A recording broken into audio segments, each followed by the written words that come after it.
Seres, Aristóteles foi um cara que se dedicou à política, a pensar a política na Grécia Antiga e levantou o seguinte questionamento: qual seria a melhor forma de um governo para a cidade de Atenas?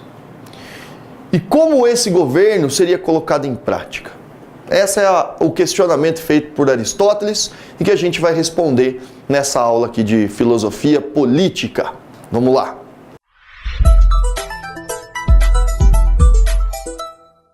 Pessoal, a filosofia política do Aristóteles foi produzida toda em cima de uma obra conhecida como A Política.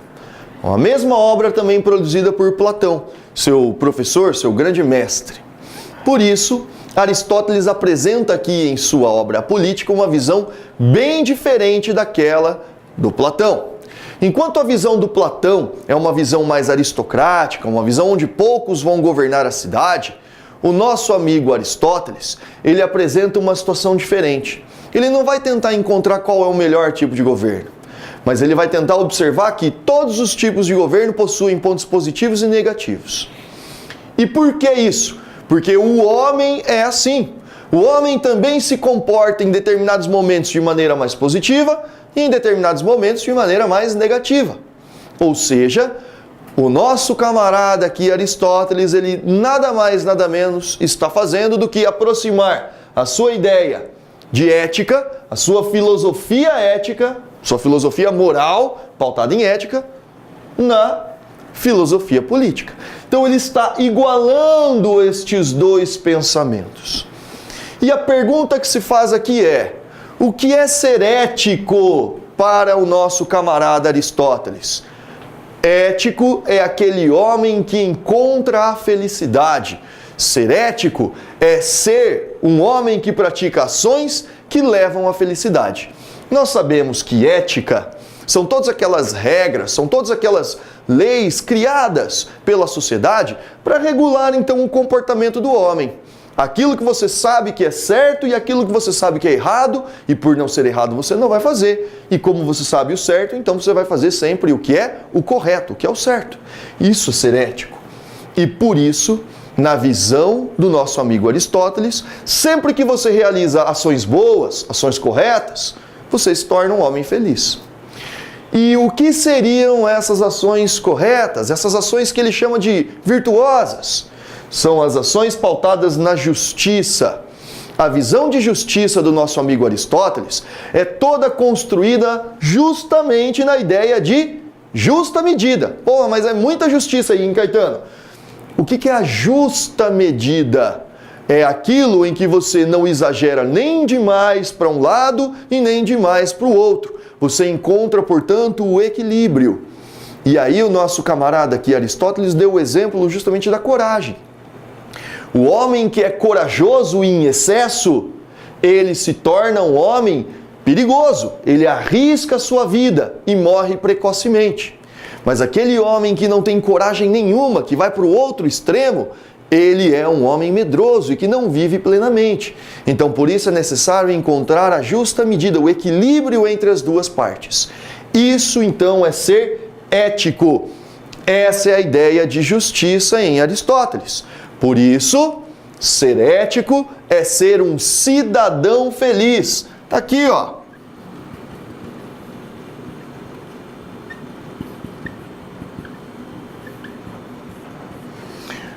A ética leva à felicidade. E aí, quando nós comparamos a filosofia moral, ou seja, a questão da ética com a política, Aristóteles afirma a mesma coisa. Se você, enquanto um cidadão, é justo e pratica coisas boas, você vive como um cidadão feliz. Se todos os cidadãos são éticos, se todos os cidadãos respeitam, então, esse equilíbrio proposto pela justiça, automaticamente, o cidadão feliz viverá em uma cidade feliz. Aqui, ó, ele viverá em uma cidade feliz. Caetano, por que cidade feliz? Não país, estado?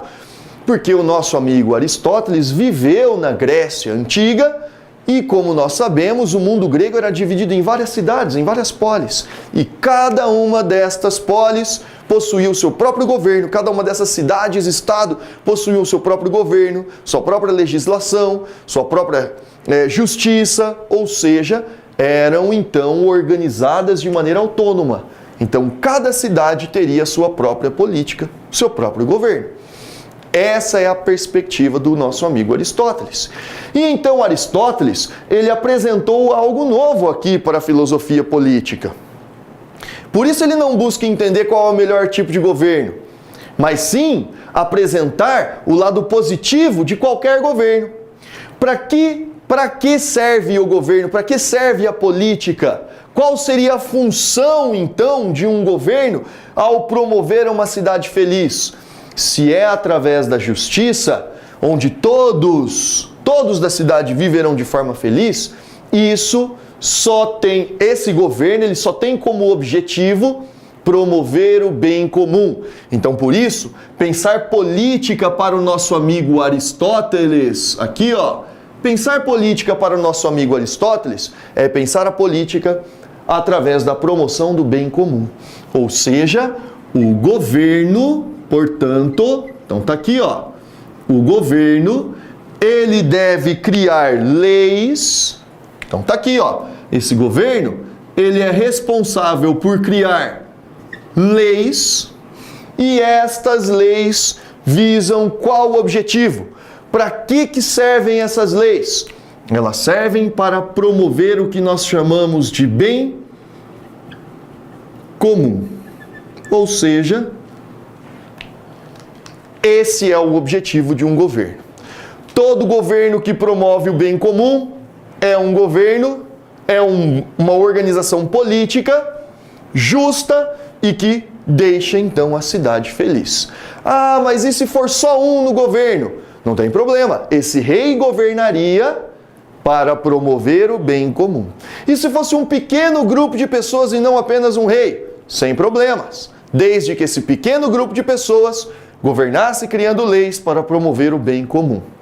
E se fosse uma democracia, onde a maioria, onde o demos, onde o povo governaria? Tudo bem, desde que promovesse o bem comum. Opa, Caetano, peraí, democracia era o governo de Atenas na época de Aristóteles. Isso quer dizer, então, que Aristóteles aceita e apoia esse modelo de governo? Não. Aristóteles vai apresentar uma visão um pouquinho diferente. Ele vai apresentar aqui, dentro dessa perspectiva, visões positivas e negativas de cada governo. Vamos ver como ele retrata, então, a democracia. Segura aqui, ó. Vamos trocar essa lousa e vocês já vão observar isso. Então, seres inteligíveis, olhem só aqui, ó. Quando o nosso amigo Aristóteles ele faz uma comparação do que é um governo bom e um governo ruim, ele apresenta formas de governo comparando o número de governantes que está no poder. Então, basicamente, o que o Aristóteles vai propor aqui é o seguinte: se eu tenho um governo com leis justas e um apenas no poder, esse um cara que está no poder é um rei, se for um governo com leis justas, um governo que leve ao bem comum, esse governo é pautado em uma monarquia. Agora, se for um governo com leis injustas, um governo que não é pautado na justiça e no equilíbrio, passamos a falar de uma tirania. E por que isso? Qual a diferença de um rei monarca e de um rei tirânico? O rei tirânico é aquele que explora o povo de maneira excessiva, é aquele que atende apenas aos seus interesses.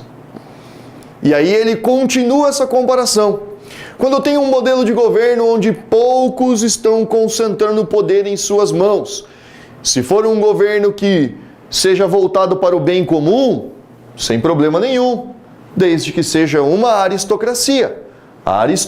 Poucos, cracia, poder. Então são poucos que estão no poder, mas esses poucos visam a justiça, visam o bem comum.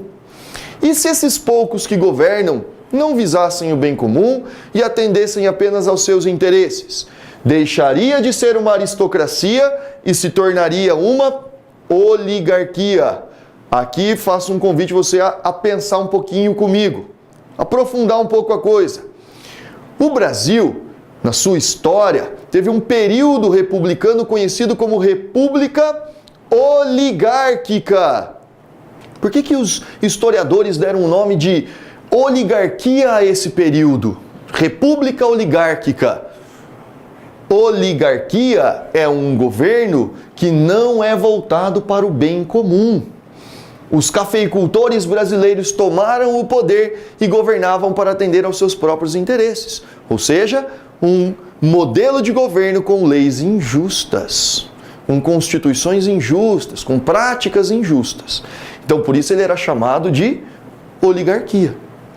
E se tivermos um governo pautado na mão da maioria das pessoas, não são poucos que governam, mas sim a maioria, esse governo pode ser apresentado como uma república se for um governo pautado em leis justas, se for um governo que vise o bem comum, portanto um governo republicano. E se for um governo que não vise o bem comum, ele é chamado de democrático, é uma democracia. Na visão de Aristóteles, a democracia, ou seja, demos, significa povo, cracia, poder. O povo no poder mantém um governo demagógico. O que é a demagogia, Caetano? É quando você fala de maneira extremamente rebuscada, tentando enganar o povo e não coloca em prática aquilo que você defende. Ou seja, você está sendo um demagogo. E o governo democrático, ele é o governo que coloca a maioria no poder, só que essa maioria não consegue efetiva representatividade ou não consegue defender os seus interesses e assim o povo acaba aqui sendo subtraído do bem comum. Enquanto que na república, res públicas, res, coisa, algo, públicas, público, aquilo que é de todos. Ou seja, um governo onde a maioria das pessoas, de maneira organizada, conseguem governar e criar leis justas que levem ao bem comum. Então, por isso, quando Aristóteles questiona se existe ou não uma melhor forma de governo, para ele existem várias formas de governos diferentes. São essas aqui. Só que essas várias formas de governos diferentes podem ser boas ou podem ser ruins. Cabe ao governo, cabe ao Estado determinar se ele vai tomar decisões pautadas na justiça ou na injustiça, no bem comum e no interesse de governantes. Essa é a grande diferença, então, essa é a visão política apresentada pelo Aristóteles. Valeu, pessoal, até a nossa próxima aula. Um abraço.